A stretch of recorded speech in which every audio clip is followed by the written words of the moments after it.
And President it's a Biden? very sad day in America. President Biden, you have the mic. Every single thing he said is a lie. Every single one. For example, veterans are a hell of a lot better off since I passed the PACT Act. 1 million of them now have insurance, and their families have it.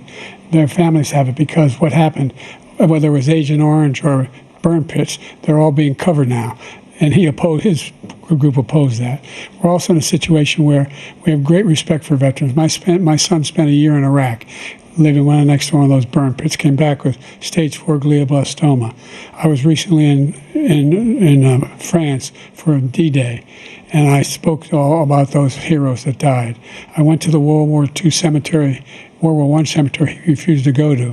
He was standing with his 4-star general, and he told me, he said, I don't want to go in there because they're a bunch of losers and suckers. My son was not a loser, was not a sucker. You're the sucker. You're the loser. President Trump? First of all, that was a made-up quote, suckers and losers. They made it up. It was in a third-rate magazine that's failing, like many of these magazines.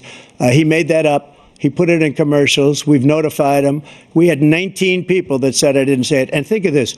Who would say I'm at a cemetery or I'm talking about our veterans? Because nobody's taken better care. I'm so glad this came up, and he brought it up. There's nobody that's taken better care of our soldiers than I have. To think that I would, in front of generals and others, say suckers and losers. We have 19 people that said it was never said by me.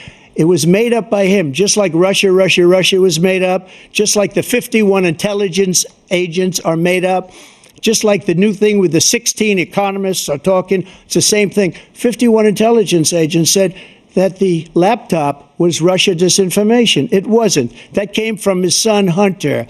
It wasn't Russia disinformation. He made up the suckers and losers, so he should apologize to me right now.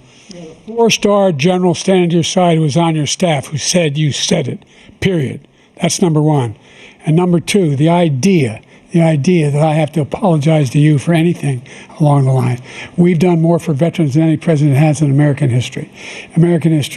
And they now are their family. The only sacred obligation we have as a country is to care for our veterans when they come home and their families and equip them when they go to war. That's what we're doing. That's what the VA is doing now. They're doing more for veterans than ever before in our history. All right. Thank you so much.